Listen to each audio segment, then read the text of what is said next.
There is a video game that I recently played that was so emotionally moving and beautiful that it actually made me cry. And it wasn't Undertale or Red Dead 2 or anything like that. It was actually a Roblox game. Not that one! Tristesse is a completely free game on Roblox that offers a very unique narrative experience that not a lot of other Roblox games actually have. And as such, I encourage you to check out the game for yourself before watching this video, as it will contain spoilers. Please keep in mind this video will be an analysis of the game and will contain my own interpretation of the story. I don't mean to cause any offense if my reading is incorrect or otherwise not what the author intended. This video will contain mentions of some pretty triggering stuff, including suicide, mental health, homophobia, and will show some pretty creepy imagery at some points. With all of that out of the way, let's begin our adventure. Roblox is not a platform that you would typically associate with games that tell deeply emotionally impactful stories. You think of like Roblox Friday Night Funkin' Wittybot roleplay, or Dream SMP Minecraft roleplay, or Undertale Glitchtail AU Sans roleplay. Okay, wow, there is a lot of roleplay games actually. But there is actually a subsection of the Roblox community that is dedicated to proving that stereotype very wrong. A community of artists and developers that creates and finds Roblox games that are meant to be more than just mindless fun. These are myths. Myths originally started off sort of as Roblox creepypastas. John Doe and Gauze the Clown are popular examples. Myths in the literal sense of the word. But over time, the idea of a myth evolved into stories told through the medium of a Roblox game. Tristesse is one of these myth games, and one that I stumbled across by complete accident. I was searching for liminal space themed games on Roblox when I found a small game that caught my attention. I Still Want to Be Your Favorite Boy. A line lifted from the Rex Orange County song. I really liked the song, so I booted up the game. I found myself in a small room with just a sad note down the hall, with what read as a deeply emotional and personal message. I immediately assumed that I was in some sort of vent art that the creator made, and I felt like I was intruding on something I had no right to be in. So I left. But something about that random Roblox world with the somber atmosphere and flower symbol stuck with me, and I had this very strong urge to return to the game and see if there was more going on. And what I ended up uncovering was a genuinely beautiful love story. A story of friendship and pain, of creation, the very act of creating, all elegantly woven throughout a Roblox game of all things. And today, we'll be doing a deep dive and analysis of this wonderful Roblox game. This is Tristesse, the Roblox game that made me cry. We begin our journey above a black, endless void, where stone pillars float amongst small earthly islands connected by metallic walkways. Tristesse itself is not actually a game, but rather a hub world, where other smaller experiences are connected via the doors, each telling its own story. As we explore the environment, it's hard to miss the symbols that adorn nearly every inch of this place, the most common one being of this cherry blossom flower, often accompanied by a snake behind it. In addition to the flower, we can also commonly see these characters in the ground, made of or perhaps covered in foliage. Each one of them has a diamond for a face, and they're reoccurring characters that appear throughout the worlds. The ones here seem to not be a fan of their current predicament, as clicking on them makes them groan. At the end of the environment, we see a giant clock connected to 5 additional platforms. The worlds behind these doors are of greater importance, so we're going to save those for last. But starting off our journey through the other doors we have available to us, let's begin. The air is stale here. The smell of aged paper and dust fill your nose. Why have you come this far? What end do you vie for? Do you even understand? We awake in a round wooden room, almost like a barrel or storage container, sparsely littered with pieces of paper with the flower symbol on it. Let's interact with the book.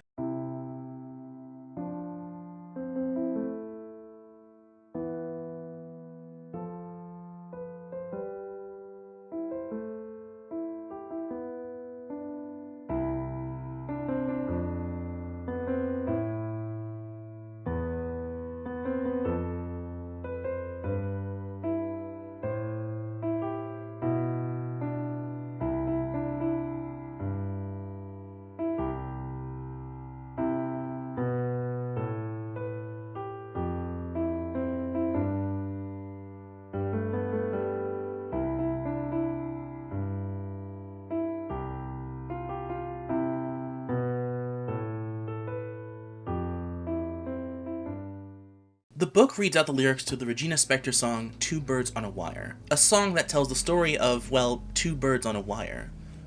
One of the birds wishes to fly away and be free, while the other one remains standing on the wire, saying that they're tired and don't feel up to it. The song is a metaphor for a relationship, where one person is deeply enthusiastic while the other just isn't, and yet they still try to tell themselves that the relationship will work out in the end. They say, "I'll believe it all," as if they know that they're kidding one another. The chorus of the song in this game, however, has some of the words colored green or yellow, which seems to imply that there are actually two different characters experiencing this same relationship dynamic. Characters who will be very important later on in the story. Upon reading the book, we find ourselves teleported to a library. Books and pill bottles fill the shelves, a dusty atmosphere in the air, beautiful piano music playing on a loop. This place sort of reminds you of Rosalina's planet in Super Mario Galaxy, with its cozy atmosphere. Walking further down, a massive hole in the ceiling is visible. From it, a massive hand that seems to be made of wood moves around in a strange mannerism, with strings pulling it from behind. On its palm is the flower symbol. Is this a Game Master reference? Guys, is this a Game Master reference? I'm not sure what this is supposed to mean, but the hand is facing the only other interactable book here. The next book has more lyrics from the same song, Two Birds on a Wire.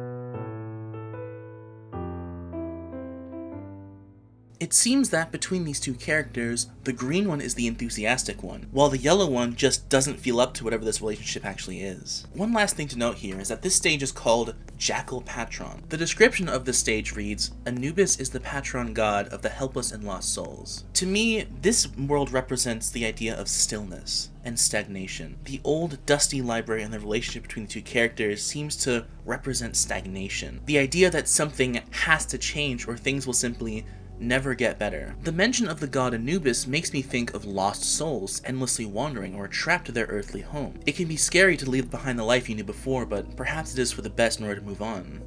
That's the feeling I get from this stage anyway. This is not the last time we're going to see a lot of this imagery. The flowers, the pill bottles, the books, the library, and especially the relationship dynamic between the two characters. So keep these ideas in the back of your mind as we continue. This stage is the most blatant of all of them. It's very clear what the author wants to convey here. We are a gray silhouette in a similarly gray world, with massive buildings surrounding us. The only building we can enter is the law office. As we enter, the skin texture goes from a blank gray to normal. Still entirely colorless, of course. There's two things in this office worth mentioning. A piece of paper in the receptionist desk that simply reads Final Will and Testament, and a book that is titled Dealing with Loss. There's a door that has some sort of mini room on the inside of it, but there's nothing remarkable inside the mini room. And for some reason I can't actually go inside, only the camera can. The description of this level makes its meaning quite clear. Divorce isn't the child's fault. Law office seems to be about a family breaking apart through death and divorce. Personally, I interpret this room as us being in the perspective of a child, someone who is trapped in the waiting room of a law office, a locked door between them and the rest of their family. It's subtle, yet really impactful. It's easy to imagine how it would feel to be in the shoes of whatever protagonist went through this. Also, oranges. We spawn into a monochrome environment that appears to be ancient. The sound of a clock ticking away as we stand upon a great stone platform that seems to stretch down endlessly. And in front of us is a literal tower of clocks. And one of the diamond-faced people. Their name is Pensive. Approaching them, Pensive begins to tell us a story. It was at the gates of temporal oblivion. A decision was made. Sands of time. They passed like the wind. Did he truly understand? The price of it all? What was the price? The price was his life. Will he ever understand? I pity you. Exiled to wander the same limbo he once passed through. His story is buried deep here. Deeper than you realize. Finding yourself? Pensive's story is told in a very interesting way. The dialogue is shown to us sort of like an Undertale, but it also has these hashtags at the bottom, which seem to be inspired by how Tumblr posts work. In this context, I think these little hashtags are meant to convey thoughts that the person speaking doesn't necessarily want to be at the forefront of the conversation, almost like they're utterings from under their breath. Pensive seems to be asking us why we're even here, searching for the pieces of this story. And they're making the assumption that by finding his story, we're also finding ourselves.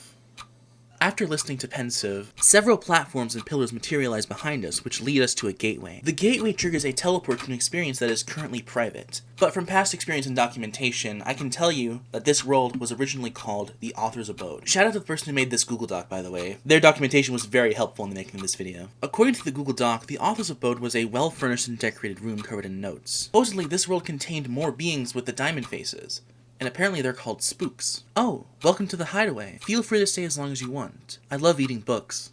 Welcome. A few of us spooks have been scattered since the new author showed up. Everything changed. Author's Abode subsequently became derelict and ruined. Already, this gives us a lot of information, because already it seems that this figure, called the new author, will have some importance in the story. And it also implies that there was some sort of old author, previous author. Are one of these authors the he that Pensive mentioned in the story beforehand? It does seem like they're connected, as Pensive's stage does directly lead into the Author's Abode. Or at least it used to. Why are you here? There is nothing for you here. We find ourselves in a small dock above a violet ocean. We can also find more books, more pills in a little container with a note and the flower symbol on it. As we interact with the note, sinister music begins playing. I don't know what happened. I was just very tired. I was mad. I wanted to cry. I gave up. And I don't really regret it. As the note concludes, we are transported back to another dock over the ocean, as the calming music quickly kicks back in. A colossal spook watches down over us, perhaps a statue, and here we find the titular telescope, atop a stone platform adorned with the flower symbol. Interacting with the telescope takes us to Gateway. This temple-looking place appears to be ancient.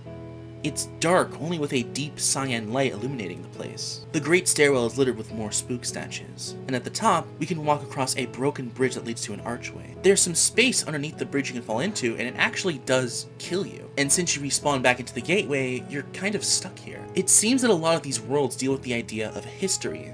Ancient, long-forgotten stories being told by word of mouth, decrepit monolithic statues in ancient ruins, of stories being forgotten, but to what end isn't really clear yet.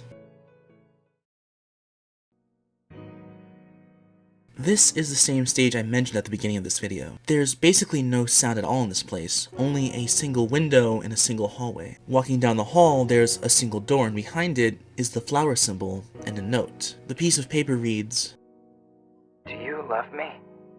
Why are you asking me something I cannot answer? Because I love you."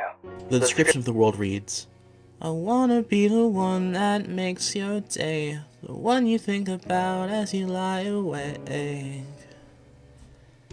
Liminal. I suppose it's clear now how I ended up finding this place. One more thing to note is that if you position the camera so it's on the door, the camera can clip through the frame of the door. What this reveals is that there's an entire area that's completely out of reach, that emits a red light, but unfortunately I couldn't find a way to access it. Based on the lyrics in the description and title and the note on the ground, I believe that this stage is about a relationship that just simply can't work. The song Favorite Boy by Rex Orange County is about unrequited love. The note seems to depict one person asking a love interest if they love them back, and they respond by asking why they're asking a question when they know they can't answer it. Why they are unable to answer this question is obviously not explained. Maybe it's because they don't want to reveal how they feel regardless if they share the same feelings or not. Maybe it's some sort of forbidden love, where the other person is in a position where sharing those feelings isn't viable. But I think the most likely possibility is that they simply don't love them back, or can't love them back. Out of every stage we've experienced so far, this one is the most claustrophobic and isolated. Every other world is a wide open area, whether it's a grand hallway or a vast library or a place with a wide open sky, but this place is tiny, with an even tinier room within it. This could be a massive stretch, but maybe this place is supposed to represent how it can feel isolating to love someone when they don't love you back. It invokes the imagery of crying alone in a tiny room, with the only thing accompanying you is a lover that you wrote on the floor. For now, let's continue. Tunnel vision as a metaphor refers to the reluctance to consider one's options, or alternatives to one's line of thought. Basically, narrow-mindedness. Before we go further, I thought it was interesting to note that these games are actually able to be played by multiple people at once. except for tunnel vision. The other stages have a max player limit of 50 to 10 people at any given time, but this stage's player limit is 1. This stage is the most cinematic one that we've seen so far. We stand on a long, thin platform built somewhat like a bridge. The area surrounding this plane of existence is completely empty and gray. As you walk forward, flashing text suddenly appears around the screen, sometimes going completely black. You cannot turn around, so going forward, we are stopped in our tracks. The game takes control of your character and you can't move at all. In the distance, one of the spooks approaches us, and upon clicking on them, they simply tell us to wake up 3 times. Their name is not given to us. Then, the screen cuts to the next stage. As we regain our vision, we realize our character has become a spook. We emerge in a wide cave with 2 sides, the entire place dotted with large stones, strange curly black trees, and these glowing white, sharp things moving back and forth wedged into the stones. They almost look like teeth. If we do turn around as the game tells us to, we see a flower symbol atop some stone pillars. As we get closer, we can hear the sound of a clicking clock. It's actually the same clock design that Pensive was floating above in a Clockwork Chime. Walking to the other side of this enclosure, we see a glowing eye symbol with a flower in its pupil, and if we get closer to the eye, we start to hear a beating heart. Truthfully, I don't really know what this world shift is trying to communicate, but what is clear to me is that there seem to be 2 main themes that are being shown to us throughout these games. One of which is that of a person's personal struggles, with their relationships, with their past, and their family. The other is this idea of ancient history, this author character, and these spook characters that seem to be wandering around this long, empty world that has a story to tell if you look hard enough for it. But as Shift seems to imply, trying to do so is perhaps a mistake, lest we end up in this purgatory that tunnel vision brought us to. I don't think these elements are very separate, and I really want to know how these themes intertwine going forward.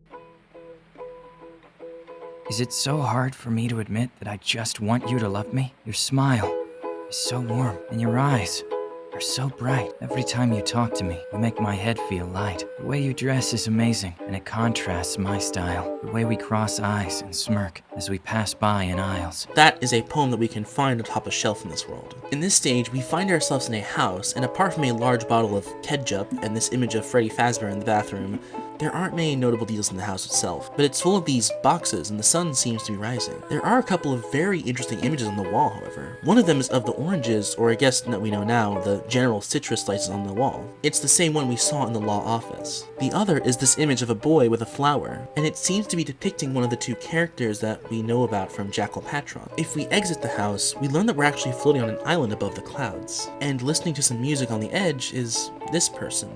This faceless man with short black hair wearing a suit and hat. Maybe this house is this guy's new home. They've just moved in and the sun is rising. Like the title says, young love and new chapters. Perhaps this stage is meant to be a new beginning for this character. The book in the living room reads, Pure Caritate, which translates to young love. This house has a similar environment to the place we see in I Still Wanna Be Your Favorite Boy. It's unclear, but maybe this place is the same house as that one, but during a time where the character's love was accepted.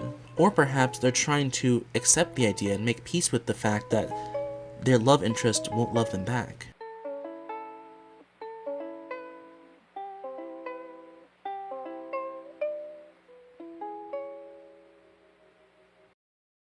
So far, all of the worlds we've just explored have took place between these metal walkways. However, there are still more places to explore, and those lie in their own little section of Tristesse. As I previously mentioned, the clock is connected to 5 additional doors, with the one in the middle being much larger. This is the part of Tristesse where the numbers on the screen come into play. It seems like these 4 worlds, of which only 2 are currently available, contain things to find, and once we're able to find all of them in each world, we'll be allowed to enter the final door in the middle. I believe that once all these doors are made available to us, we'll perhaps be able to unlock the final door, and maybe unlock the final piece of the story. The contents of these worlds, however, are the most telling yet about the story unfolding before us. There are wounds that never show on the body that are deeper and more hurtful than anything that bleeds. Laurel K. Hamilton. We find ourselves in a lush island in the middle of the ocean. Off on one side we can find a little sitting area with a chair, radio, and an image of a bridge over a creek. There's also a note that simply reads, Stay. Jumping into the water allows us to access the main area, a forest surrounding a house. There's a bloody note on the tree which reads, You were happy once. Stepping inside the house, it is absolutely full of the flower symbol, as well as papers, strewn basically everywhere. If you click on them, pretty much all of them read, Seems to be a draft for some sort of story. It's pretty good so far. Whoever lives here seems to be working pretty hard on this story. At the computer table, there's an image that simply reads, "Make, make, make, make." You can also find this image of a happy-looking character with pink hair and a black hoodie. Also, dog, Mickey Mouse. In one of the doors on the second floor, we can find another spook standing in a circle of pencils, books, and papers, with the windows being boarded off. Making contact makes them vanish, but in their place is a new note. These false realities, they feel familiar.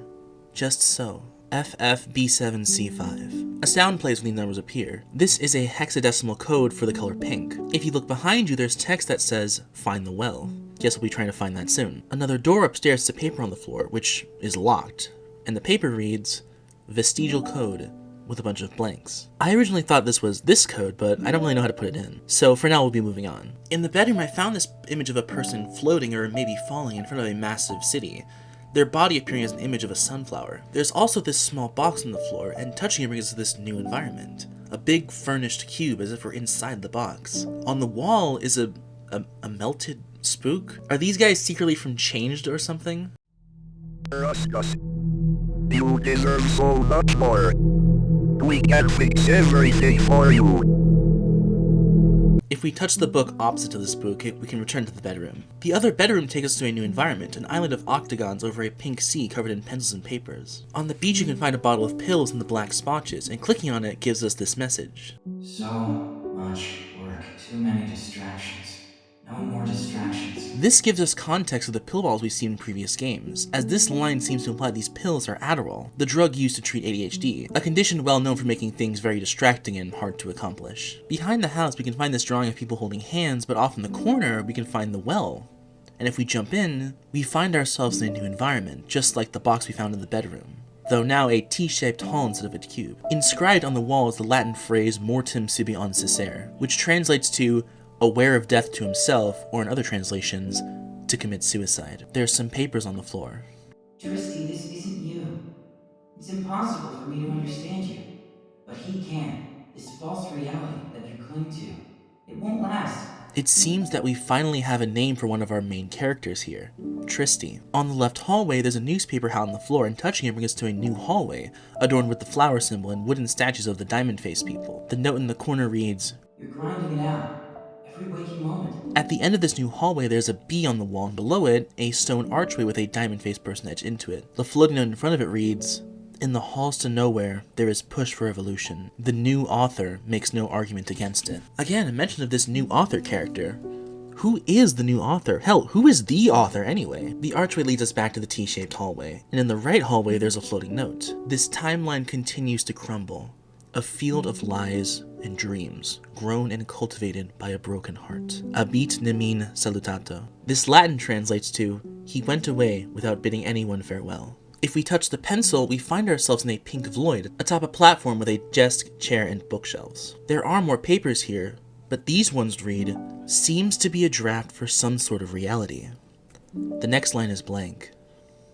Glade has given us a ton of information as to what the story of these games actually are, but the big thing that this game seems to be implying to me is that there's some sort of themes about lying, false realities, and delusions. The phrase, "a field of lies and dreams grown and cultivated by a broken heart," it seems to imply this idea that these worlds are actually figments of someone's imagination. With the papers reading "seems to be a draft for some sort of reality," it seems to imply that someone, maybe the author, are creating these worlds as a way of venting their frustrations and fantasizing about a world where they're happy and have everything they want in their life. Especially with one of the papers on the floor we can find earlier, which reads, "This false reality you cling to, it won't last." But for now, we only have one game left to explore, and this one seems to be the culmination of everything we've learned so far about these stories. Immediately, we are hit with the soundtrack of the Forgotten Library from Amori, and right off the bat, the atmosphere of this place is very different from the other worlds we've explored so far. This place is decrepit, long abandoned. The ceiling is entirely black, coating the place in a thick darkness, with only the dreary glow of purple bringing any color or light. It's dusty and overgrown with these black tendrils. Oh, hey, there's a tip jar. Also, there's these guys wandering around, similar in appearance to the spooks, but with a black body and a white circle for a face. What is this, Squid Game? The Vestigial Library is a grand, dark place that is full of memories, fragments of a past life, kept within books and sprawled within notes that litter and decorate the place. And if I were to cover every single book, memory, conversation, note, and object that's available to find in this place, this video would be hours long. And I don't want to just list off everything in this stage.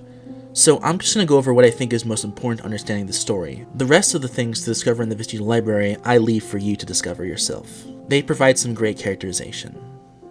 So let's crack into one of these books and see what we can find. And the rain continued to pour down over the two boys. They rushed underneath the overhanging roof of a nearby cafe, for they were completely soaked.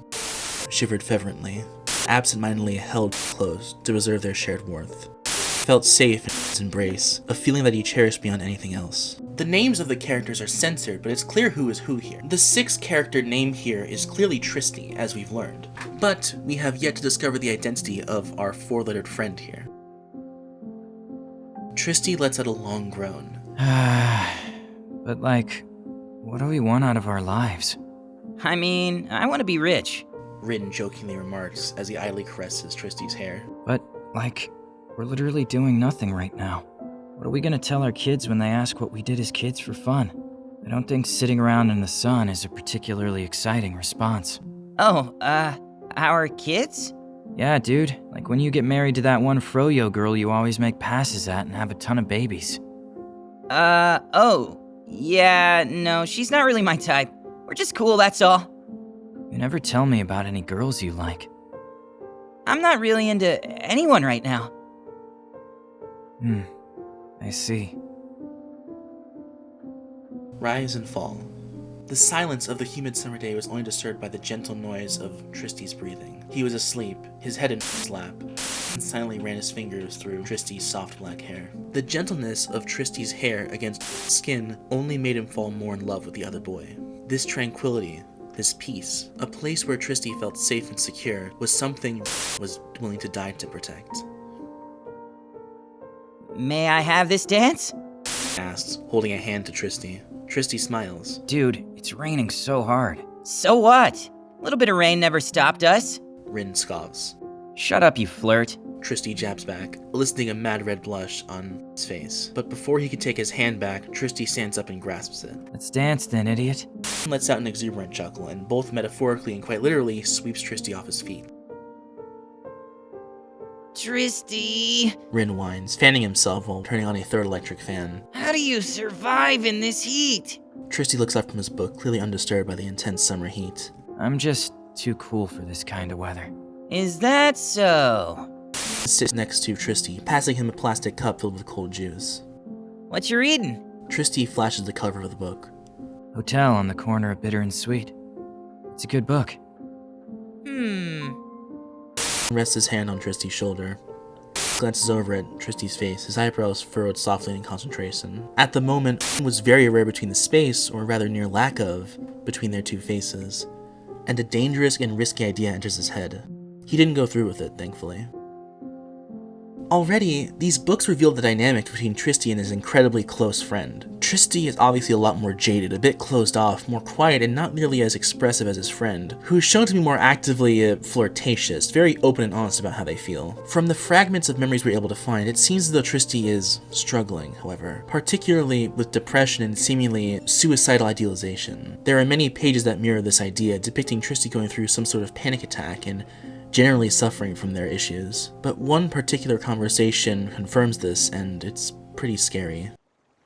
Wow. It's so beautiful.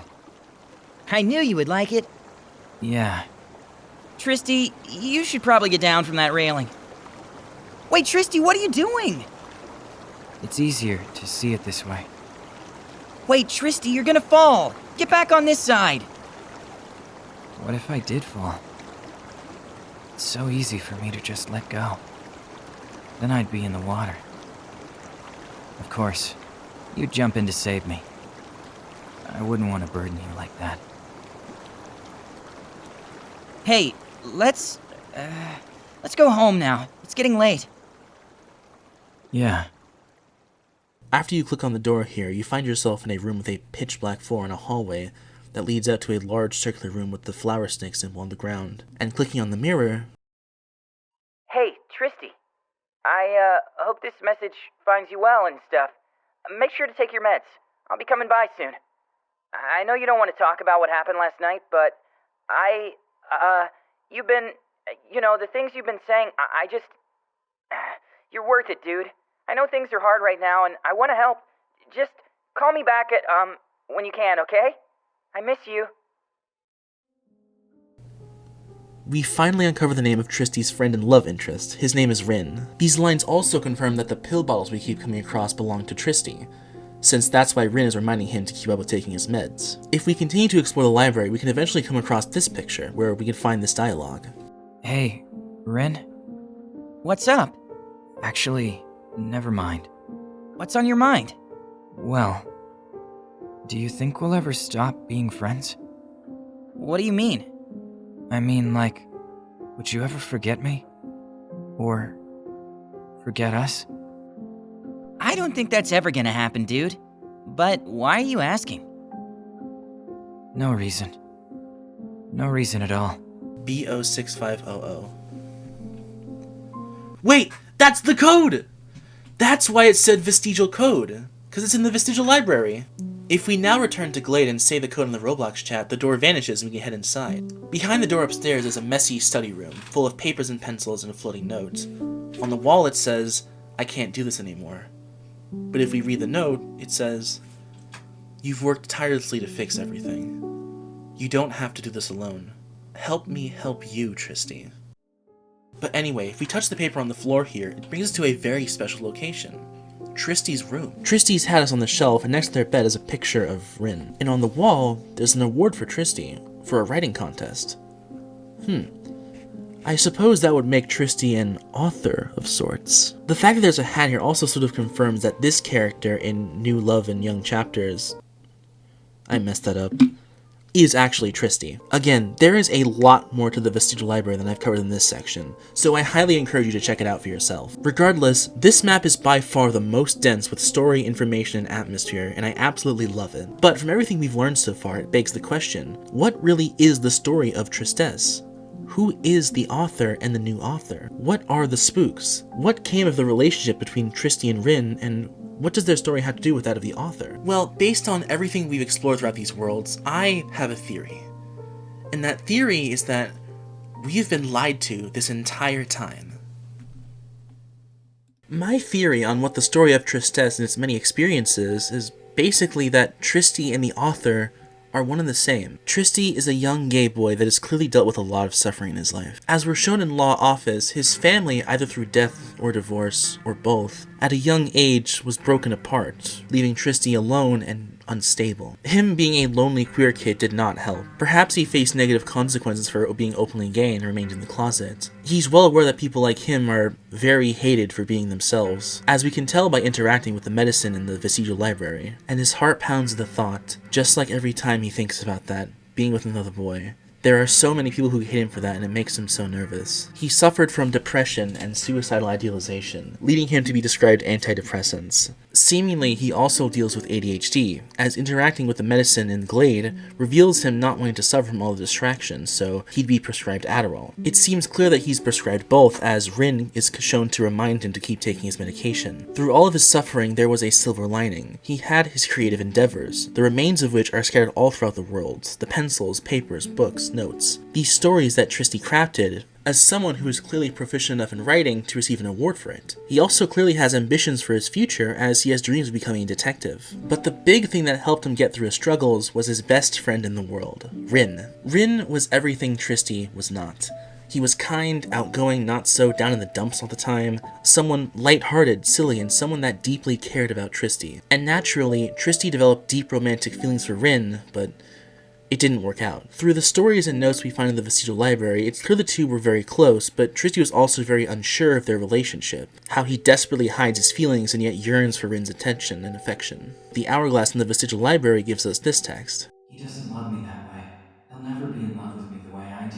It's so hard to breathe. Maybe Rynn just wasn't into men, or maybe just not into Tristy himself. Maybe they did end up dating, but just fell out of love, or maybe Tristy never told Rynn how he really felt. Eventually, the two grew up, went their separate ways, and once again, Tristy was all alone. In an attempt to use his art, his writing to cope with his sorrows, Tristy began to create. He made stories, worlds, maybe even the literal Roblox games that we play, as a way of venting his feelings, his frustrations, his longing, his sorrow. He created the spooks, these cute little characters, to inhabit these worlds he created. But even though the author found joy and fulfillment in inventing through these worlds, it didn't change the fact that he couldn't be openly himself. It didn't change his life at all, and in living in these worlds, he still had to face the truth that he couldn't be with Rynn. But what if through these worlds, he could? And so Tristy decided to change the narrative. Do you truly understand what people say? Is it accurate to assume the word that comes from another person's mouth is truth? Truth is a flexible subject, one that intertwines with itself with the fabric of humanity in such a vital way that tearing it would cause the entire braid to unwind. Is a metaphor a lie? Or is the truth accentuated? Is a metaphor a way of crossing a bridge over a wetland of ignorance? Or is it a way to paint a picture, only visible to those with rose-tinted glasses?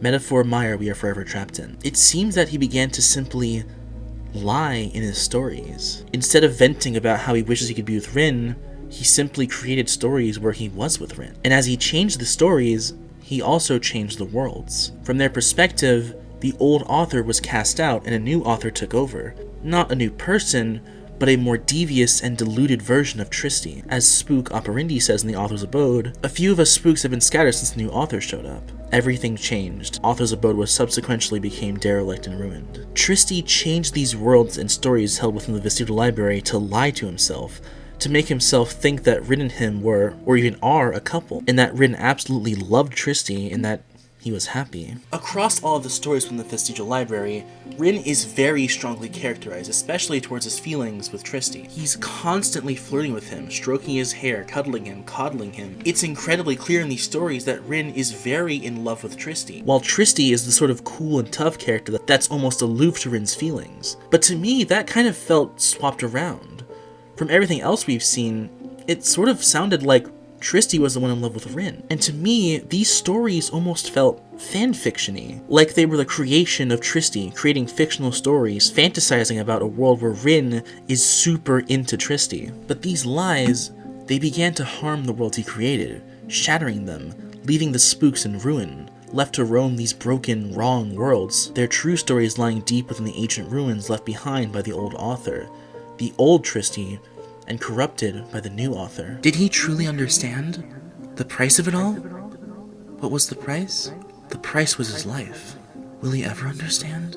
I pity you, exiled to one of the same limbo he once passed through. His story is buried deep here, deeper than you realize.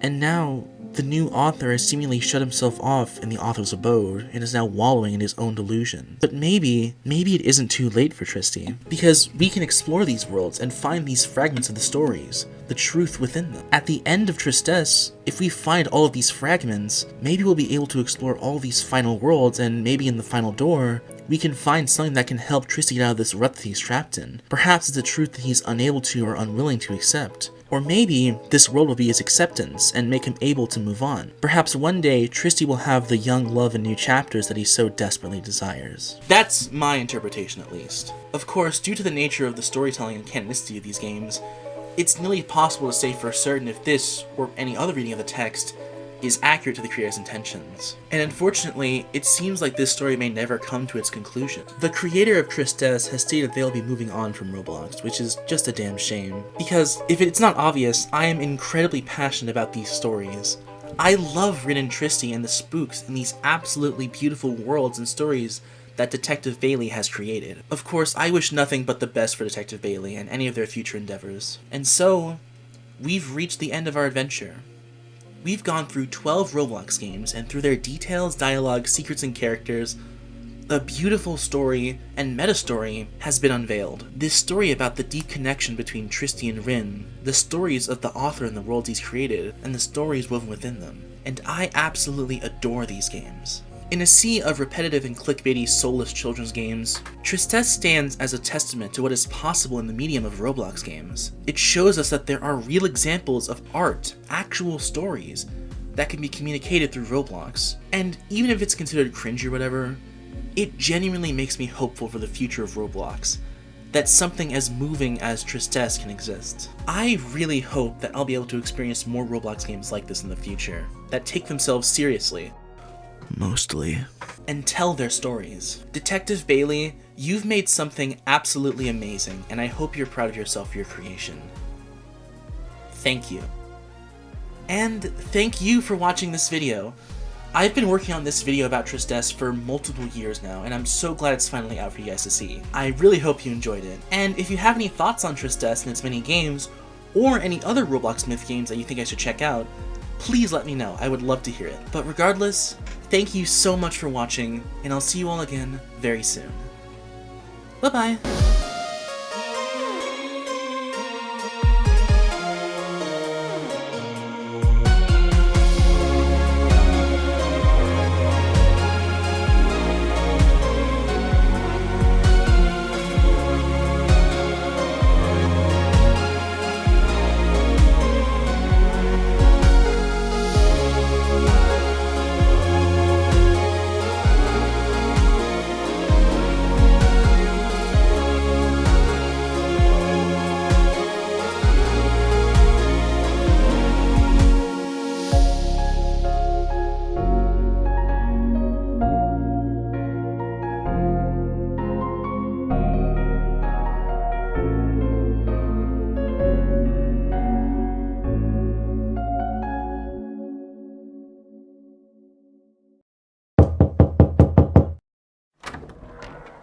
Hey, Tristy! It's been so long, how have you...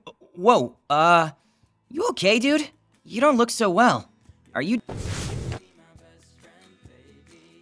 I didn't think I'd ever see you again. I know. College, huh? I'm sorry I haven't called in a while. Looks like you've been busy, huh? Yeah, I've been writing stories. Would you like to see them? Of course. I still wanna be your favorite boy. I wanna be the one that makes your day, the one you think about as you lie awake. And I can't wait to be your number one. I'll be your biggest fan and you'll be mine, but I still wanna break your heart and make you cry.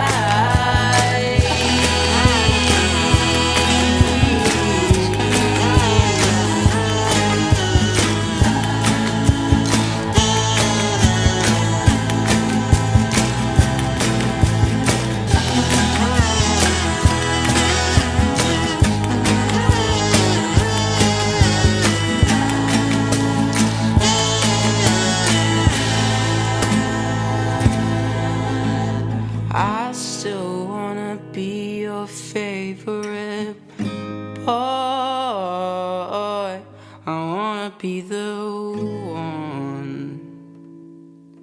I might just be the one.